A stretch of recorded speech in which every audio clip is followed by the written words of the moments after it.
Okay, alright. Take po tayo sa Kimpaw for today, guys. Heto na naman tayo, guys, about sa Kimpaw for today.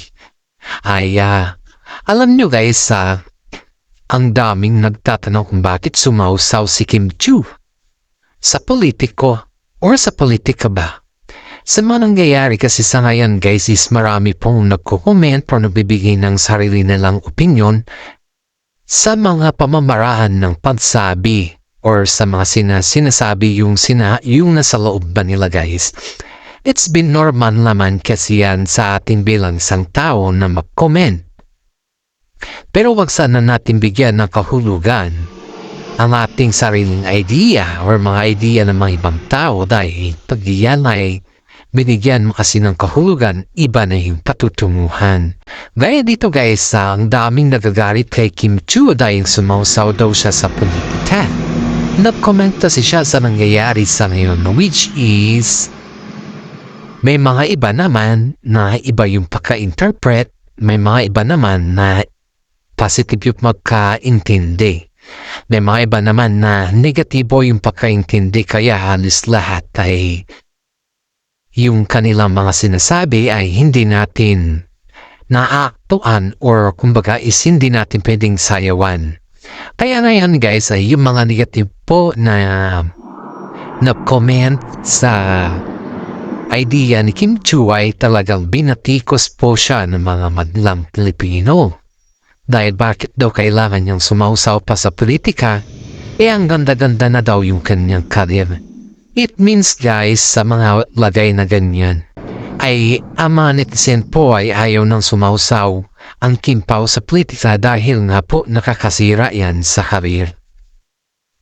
Marami naman nagsasabi na tama at marami naman nagsasabi na hindi. Kasi nga, ang politika kasi sa ngayon ay mainit. Tapos, biglang sumausaw pa ang Kimpaw. Siyempre nakakadismaya sa mga ibang fans sila yung kapag sumausaw ka kasi sa isang politika. Kaya ngayon, guys, pinipilit na ina-explain ni Kim Chiu yung kanilang sides, pero sa mga tao naman na open-minded na kagaya natin, inaiintindihan natin siya. Diba? Kanina, guys, napanood po natin yung parang nag-concert sila Paolo Avellino. Hindi naman concert yung kasi pero ang tingin ng mga karamihan is nag-KNG lang sila na nag-hosting. Ayun po, sabay kasi yun na paglalunch sila sa lahat ng kanilang mga aktibidades at nag-guest din sila at higit sa lahat po ay pakiramdam kasi nila is parang sa kanila yung stage ang daming nasiyahan sa kanila, guys, na nakakita sa sobrang paghalik ni Paolo Avellino sa pisngi ni Kim Chiu. Spotted yan, guys, ha? Hindi natin may deny yung kanilang nararamdaman sa ngayon dahil lahat naman tayo ay gustong magkaroon ng peaceful mind ng Kimpaw. Of course naman sa atin lahat dito, guys, ay aminado naman tayo sa mga nangyayari na kung saan ay proud na proud tayo sa kaganapan ng Kimpaw. Ngayon, guys, ayon dito sa ating legit na sources, si Janine po ay may pakutsaba kay Kim Chiu patungkol dun sa comment niya sa about sa politika na kung saan ay ginagamit daw ni Kim Chiu yung pagko-comment sa politika para sa gano'n at mag-viral ulit sila. Parang ayaw daw ni Kim Chiu na umalis yung viral effect sa kanila ni Paolo Avellino. Para sa gano'n ay sila lang daw yung itatangkilik na mga madlang Pilipino o mga audience nila bilang isang tambalan. Siguro, guys, hindi naman siguro sa ganon yung way ni gusto ni Janine. Pero yung reflection kasi sa mga fans ng Kimpaw ay parang masyadong bitter si Janine sa ganon na bagay. And of course, si Eko naman, guys, wala pa namang comment sa ganon na sequel ni Janine kasi ang sabi nga ni Eko, ayaw niyang sumausaw sa lahat ng bagay niya. So lang ni Eko, ayaw manatiling okay na ang mga bagay-bagay na yun. Which is tama naman. Kasi nga, tayo dito, mas pabor tayo sa mga tinatawag na silent. Diba? Halos lahat naman tayo dito, guys, ay gusto talaga yung maging silent ang bagay. Hindi yung gawin natin na kung ano-ano pa. Sobrang hirap sa pakiramdam na bumabalik yung past mo pero yung present mo ay hindi nila nakikita yun. Yun yung pananaw ni Paolo Avellino kay Janine guys na yung sinayang niya yung pagkakataon na maayos sana silang dalawa. Pero it's just only a cryptic post yun ni Paolo guys. Hindi naman dinaretsang ipapatama yun sa Janine. Kasi alam naman natin na ang showbiz kasi is there's something roller coaster yan eh. Roller coaster kako kasi there is always a shine or rainbow after the rain. Ganon naman kasi nangyayari every time we talk about showbiz eh. Huwag kang maging balat sibuyas. Normal lang na mabash ka at normal lang na hindi ka mababash. Ganon talaga pag sikat ka, kakibat talaga yan na mga bashers. Alam naman din natin sa ating sarili na hindi ka naman sisikat kung wala ang bashers eh, di ba? Of course. Kahit sino naman guys, walang sisikat. Kung walang bashers, ibig sabihin hindi ka kilala ng tao. Kaya dito guys, nababas ang dalawa kasi sobrang sikat sila at yung mga umaarangkada naman na love team ay hindi talaga nila maabot yung kasikatan ng Kim Pao. Kaya doto depensa sila sa makaganapan na hindi pa natin alam kung ano yung sitwasyon na mayroon doon. Oh hi! Yan dito na naman tayo guys. Sabi ng mga karamihan dito guys, hindi daw sila naniniwala sa skill ni Kimi dahil nga pumapasok daw siya sa politika. May balak ba si Kim Chiu na pumasok sa politika?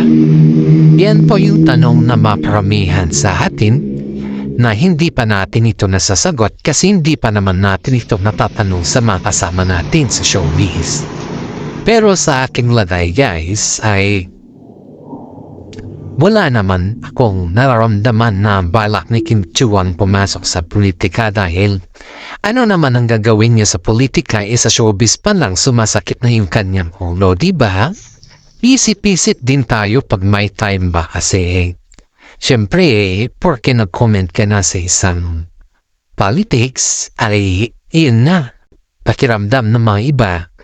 Sumama ka na sa linya ng politics which is hindi naman wala namang katotohanan yung mga ganun na bagay. Of course, tao lang naman si Kim Chiu at saka si Paolo Avellino. At saka si Paolo guys ay spotted talaga caught with action talaga na nakita sa stage na hinalikan niya si Kim Chiu sa lips at saka sa piece niyo. Wow, Pao, ikaw na. Ayan yung mga komento na mga karamihan dito at sobrang tuwa dahil napapabilib na sila ni Paolo Avellino. You know, napapabilib na siya dahil nga po guys sa mga dinami-dami ng mga eksena ni Paolo Avellino paminsan-minsan sa kanyang magalawan ba ay maraming mga netizen ang nagtatanong kung bakit nagagawa ni Paolo Avellino yung genon na style. Haba! Open na tayo sa mga mata natin at yan po ay very public na yung ginagawa ni Paolo Avellino. Of course, ang mami ni Paolo Avellino guys is very proud kay Kim Chiu at saka si Paolo kasi kahit gaano daw katoksik yung kanilang schedule guys ay yung mga pabor ni mami ni Paolo Avellino ay napapabigyan po nilang dalawa. Imagine guys isang text lang ng mami ni Paolo kay Kim Chiu at saka si Pao ay talagang pag may mga oras sila, isang text lang yan guys, nandun na sila sa Baguio.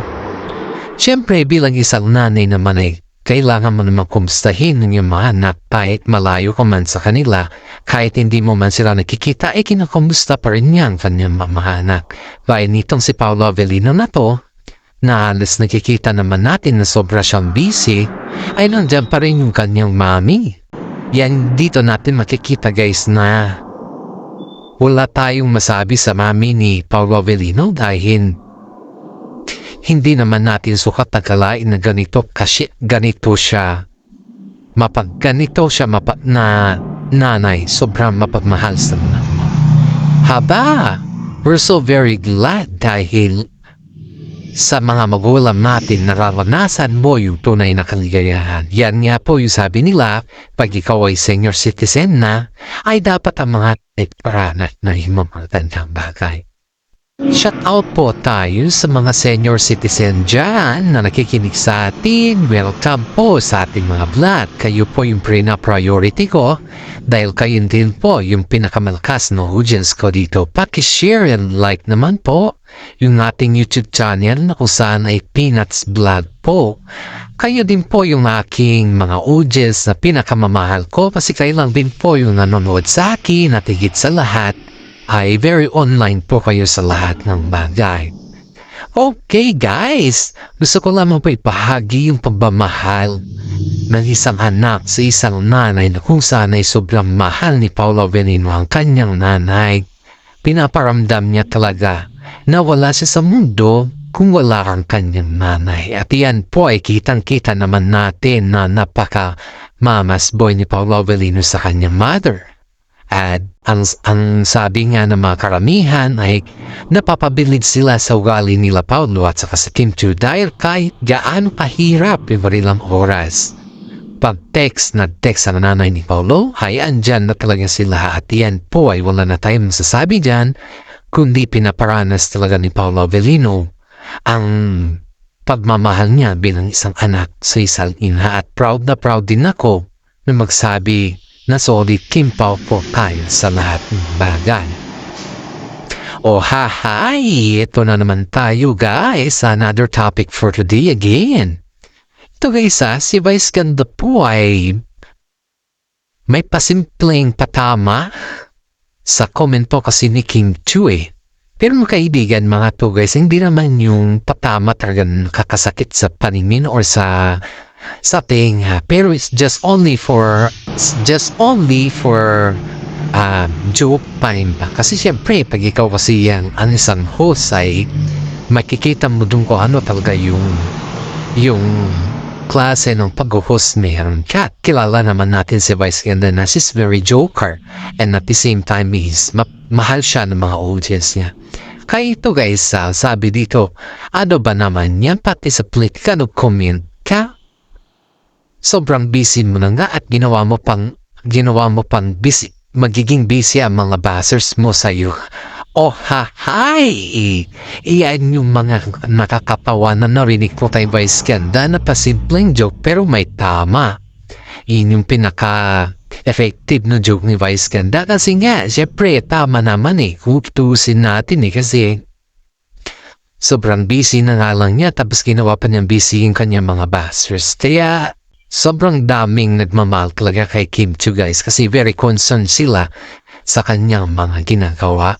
At sa tingin ko naman guys is hindi naman masyadong proud or hindi naman masyadong bashing yung mga ganong kay Vice Ganda kasi kilala naman natin siya, di ba?